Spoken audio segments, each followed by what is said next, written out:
If you're in the market for a Sony APS-C mirrorless camera, I believe the a6000 and the a6400 are two of the best deals on the used market today.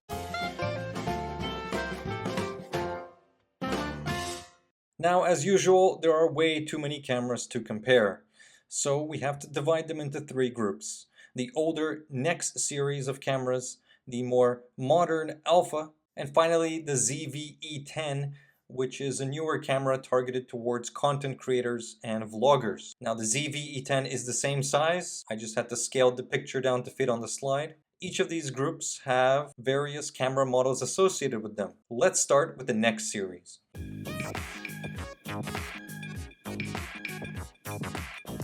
The next series of cameras made their debut in 2010 with the Nex 3 and the Nex 5. These cameras received updates a year later with the Nex C3 and the Nex 5N. At the same time, Sony released the Nex 7, definitely the flagship of the bunch. This time with an electronic viewfinder and a new 24 megapixel sensor. Sony kept iterating and we got the Nex F3 and the Nex 5R, which is the most significant update because it finally got phase detect autofocus. Sony also realized the model lineup wasn't confusing enough, so they had to release another camera, and we got the Nex 6, a kind of in-between model with an EVF and phase detect autofocus, but still with that 16 megapixel sensor. The final updates were the Nex 3N and the Nex 5T, the 5T being almost identical to the 5R, just with the addition of NFC. So which of these cameras are worth buying today? We have the Nex 3. It was released in 2010. It has 14 megapixels. It weighs 297 grams. 7 FPS is the maximum continuous shooting speed. No electronic viewfinder. Only 25 autofocus points. CD contrast detect autofocus, so no PD or phase detect yet. 330 shots SEPA rated battery. It takes an SD card and a Memory Stick Pro Duo, here abbreviated to MS. It's not weather resistant, the LCD is tilting, and the maximum video specification is, well, it shoots in HD, not full HD, but you get 720p. It has a maximum video bitrate of 9 megabits per second, not to be confused with megabytes. No mic port, and it uses USB 2.0. Available these days on eBay for $100. So let's go down the list. The Nex C3 was the next update, the F3 and the 3N, the Nex 5, 5N, 5R, 5T, the Nex 6, and the Nex 7. So these are all the cameras in the Nex lineup. Now, conventional wisdom says you shouldn't buy any of them, and you should save up money until you can afford the Alpha 6000, which is a considerable upgrade in terms of features and autofocus performance. However, I think if you can find a great deal locally, these three highlighted cameras are worth considering because of the fact that they have phase detect autofocus. Every camera starting with the Nex 5N going down has 1080p 60 FPS video at a video bitrate of 28 megabits per second. So if you're at all interested in video, I would go for one of those. Of all these cameras, I'd personally go with the Nex 6. 99 autofocus points, phase detect autofocus, 1080p 60 FPS video at a very attractive price on the used market. Here's a quick comparison between the Nex 5R or 5T and the Nex 6. If you put anything larger than a little kit lens or a small pancake prime, the lens begins to overwhelm the camera if you're looking at the 5 series. Versus the Nex 6, which is definitely a precursor to today's modern Alpha series of cameras. You'll notice the Nex 6 has that additional mode dial stacked on top of the control wheel.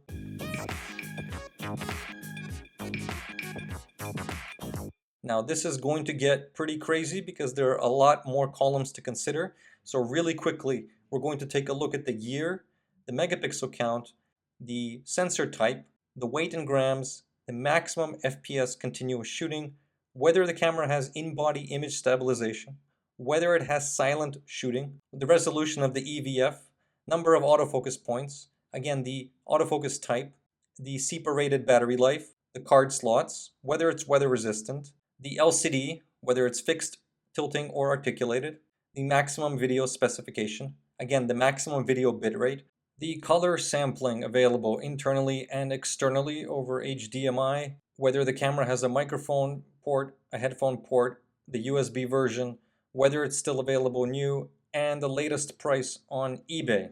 We have the A3500, which I believe is an Australia only model. That happened, yeah. We had the A5000 and the A5100, which for the first time got phase detect autofocus in the Alpha series, and the first camera on here with a 50 megabits per second video bitrate. So this is the lowest I'd go in the Alpha series if you're primarily interested in video. Then we had the A6000, 6100, 6300, 6400, 6500, 6600, 6700, and finally we have the ZV-E10, the content creator vlogger targeted camera. So if you want to pause the screen to compare all the specs, you can do it now. Real quick, I want us to take a look at the timeline of the A6000 series to help you clear up some questions you may have. In 2014, we got the A6000, which was a best-selling model and is still a great performer today if you pair it with some quality lenses. The successor model to this was the a6100 in 2019, so there's a 5-year difference, this time with 4K video, but again with that low resolution 1.4 megapixel EVF. Going down, we have a more capable camera series, the a6300.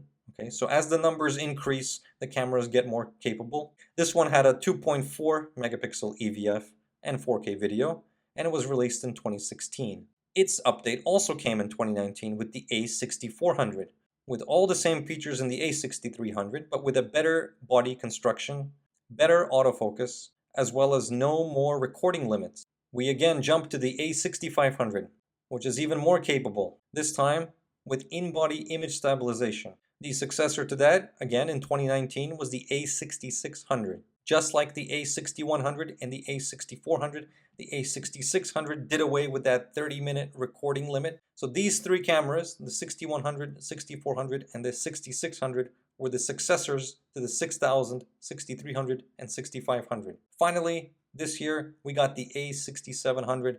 It probably deserves to be put into its own category because this time we got a backside illuminated sensor, 10-bit 4K video, an articulated screen, a tougher body, and even better autofocus performance. So finally, going back to the table, I've highlighted the a6000 and the a6400 as the best value deals. My philosophy is you either save money and go with the a6000 or go big and get all the quality of life improvements in the a6400 series. Some people may be tempted to split the difference with the a6100 or the a6300 in that search for value, and I think you can make an argument for either one. The point is to see what's available on the market in your area. There are just tons of a6000 copies out there, and hopefully the prices of all these cameras continue to drop. It all depends on what features are important to you. It should be noted that the ZV-E10, all the way at the bottom there, is a very capable camera and has been a bestseller for Sony for a reason.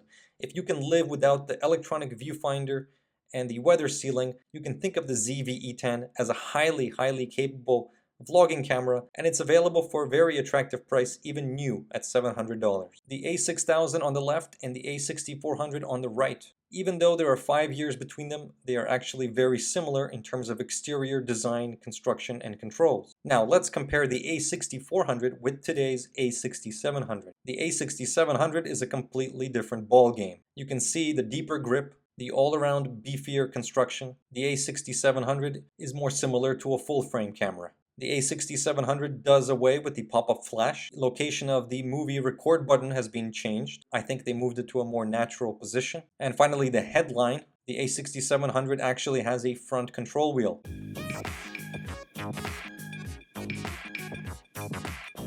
The whole point of saving money on a camera body is so that you can pair it with a quality lens. And I believe these 4 zoom lenses would be great upgrades to your kit lens. They are presented in order of increasing weight. First, we have the excellent Sigma 18 to 50mm f2.8, available for $400 used. Then we have the Sony 18 to 135mm f3.5 to 5.6. This is a stabilized lens, as you can see from OSS, which stands for Optical Steady Shot, and you can pick this guy up for $300. If you're not sure which lens to get and you need an all-around great lens that's going to perform better than that kit lens, then this is a great choice and it won't weigh you down too much. There's also the Sony 18-200 5mm f4, so you get a constant aperture here. However, this is a power zoom lens. Not everybody likes power zooms, but for people who are primarily interested in video and you're not too starved for light, this would be a great choice. Finally, the Tamron 17-70mm is a bit more expensive, but this is a high quality lens. It's a bit heavier than the others, but you do get that very useful zoom range, and you get image stabilization and a constant 2.8 aperture. This lens is a winner and remains popular. What about prime lenses? Some of the best value is found in the Sigma Trio, the 16, 30, and 56mm all f1.4.